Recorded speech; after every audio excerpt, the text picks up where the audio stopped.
Loh, santri itu bedanya santri dengan tidak itulah apa coba Pak, pikir kamu. Setelah belajar agama itu terjadi perubahan apa dari diri kamu itu?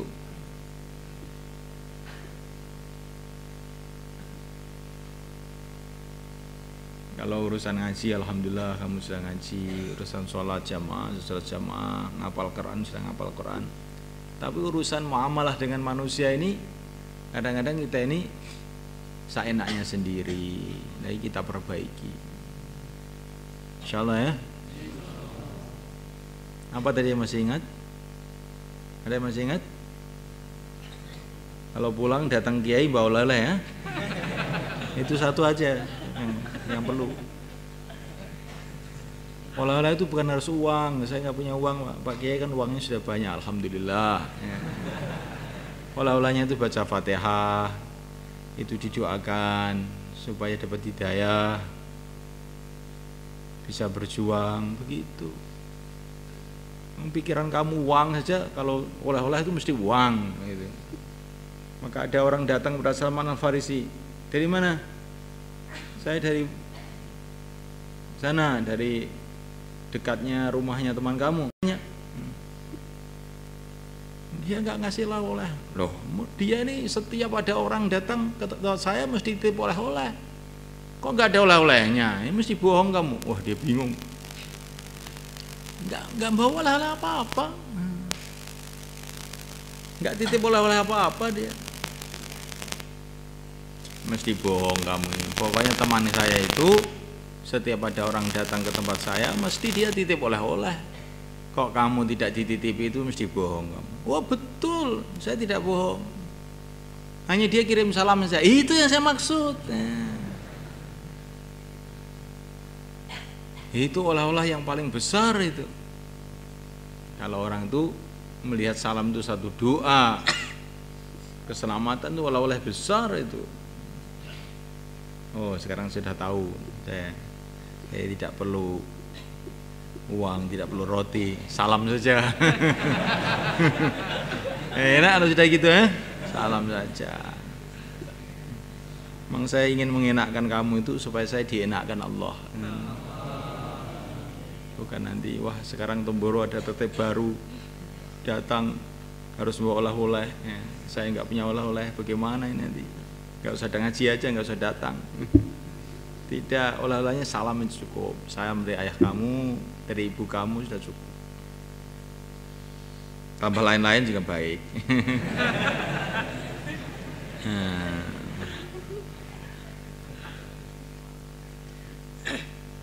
Allah.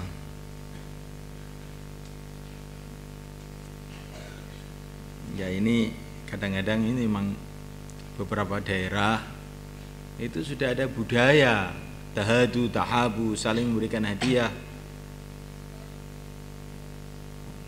Tapi ada daerah itu yang daerah Arabi, ya.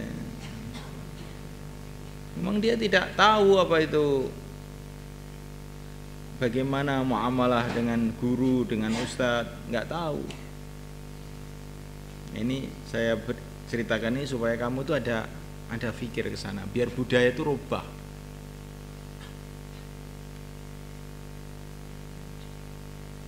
Ada sebagian masyarakat memang masyarakat bakhil, ya. Masyarakat bakhil. Ada yang masyarakat dermawan, kayak orang-orang Cirebon, Madura itu masyarakat dermawan ini. Jakarta, Jawa, Indonesia. Allah, disebut semua lama jadinya nanti.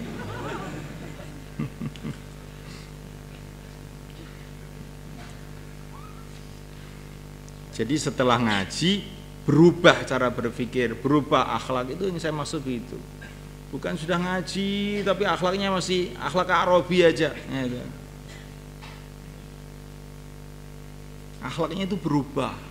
tambah lembut, tambah dermawan, tambah berpikir, tambah adab, tambah sopan. Jadi jangan orang sudah ngaji bertahun-tahun di pondok tidak ada perubahan apa-apa. Masih seperti orang awam sama sekali. Padahal sudah ilmu macam-macam dipelajari, Quran sudah dihafalkan, minhaj sudah dapat separuh, ya. Tapi kok cara berpikir, akhlaknya kok masih sama aja, ya.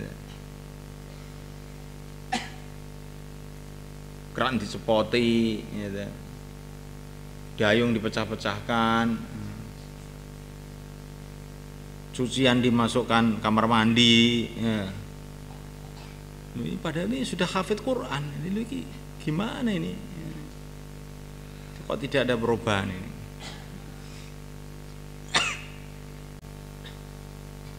Maka kita ziarah pada para ulama, pada orang-orang yang sibuk dalam agama, niatnya itu. Barangkali ulama tadi punya keperluan apa-apa, saya bisa membantunya. Saya pikir begitu. Jangan santri itu bakhil, datang ke kiai nggak bawa apa-apa, diam aja, minta pangestu. Nah, ini apa? Gudang pangestu apa? Nah, kalau ke kiai itu bawa oleh-oleh. Paham enggak? Kamu sudah ada pikir begitu gak? Berarti santri bodoh itu. Barangkali nanti makanan ini membantu Pak Kiai, ada tamu bisa untuk diberikan tamu, saya dapat pahalanya. Saya nggak punya tamu, barang Pak Kiai nanti dimakan Pak Kiai tahajud, saya dapat pahalanya. Itu kalau jadi santri. Tapi kalau jadi kiai, kamu jangan bersikap, wah saya ini sholatnya lebih baik, sibuk dalam agama, orang-orang harus membantu saya. Wah ini namanya kiai tomak nih. Jadi kiai nggak boleh begitu. Saya membantu agama Allah, Allah yang akan bantu saya. Justru santri ini semua akan saya kasih makan gratis semua. Nah begitu. Kalau kiai itu pikirannya begitu.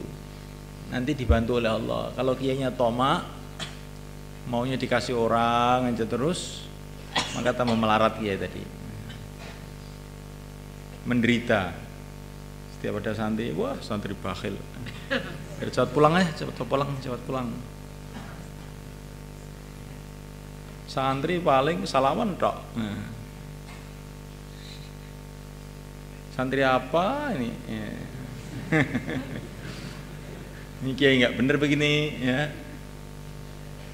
Tapi sebagai santri, nah salaman itu dikasih apa gitu, entah amplop juga boleh. Jangan amplop dok, isinya nggak ada. Saya bawa amplop terus itu Pak Kiai, tapi isinya nggak ada. Biar untuk kirim surat nanti. Nah ini santri repot ini. Coba kamu renungi ini. Begitulah Nabi didik sahabatnya. Orang muhajirin dididik untuk tidak tomak kepada bantuan orang-orang Ansor. Tapi orang Ansor ditarget untuk membantu orang-orang muhajirin. Sehingga orang muhajirin tawajuh kepada Allah, orang Ansor dapat pahala.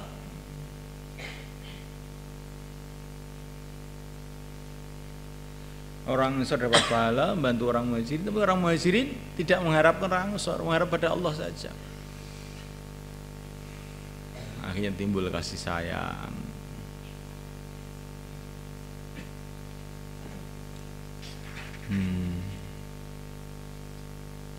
Wa an Salim bin Hunayf radhiyallahu ta'ala anhu anna Rasulullah sallallahu alaihi wasallam qala man 'ana mujahidan fi sabilillah aw ghazan fi 'ashirati. Man 'ana mujahidan, barang siapa yang membantu orang yang berjuang fi sabilillah di jalan Allah, aw ghazian atau membantu orang yang bertempur fi 'ashirati di dalam keluarganya. Maksudnya ngurus keluarganya yang ditinggal. Aw mukataban atau dia membantu budak yang punya kewajiban nyicil, yang disuruh nyicil sama tuannya untuk kemerdekaannya.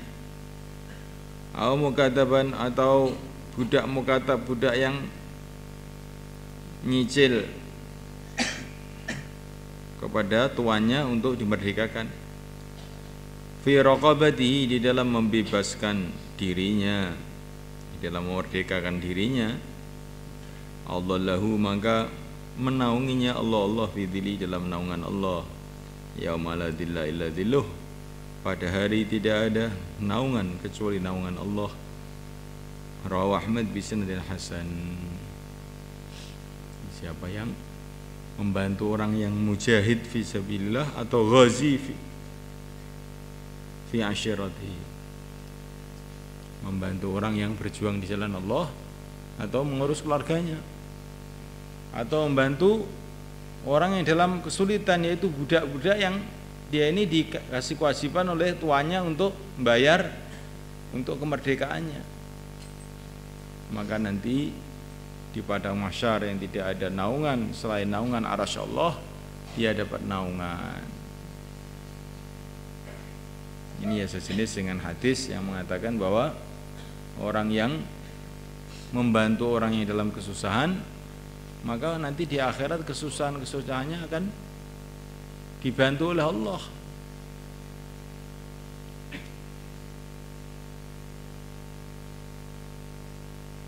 Jadi orang itu mikir itu akhirat itu.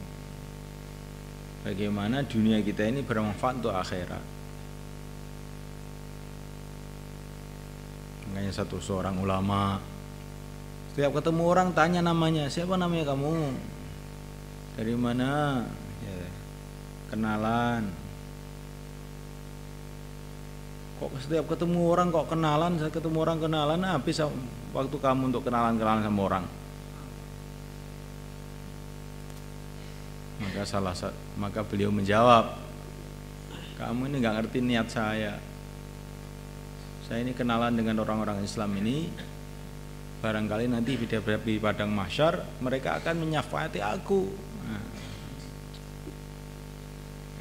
Nah, setiap orang yang beriman itu punya syafaat, sehingga nanti yang nolong saya itu banyak di padang mahsyar itu. Jadi perkenalan kita dengan orang-orang Islam, apalagi dengan orang-orang soleh di dunia ini, niatkan itu supaya nanti akan menyelesaikan masalah-masalah kita di akhirat.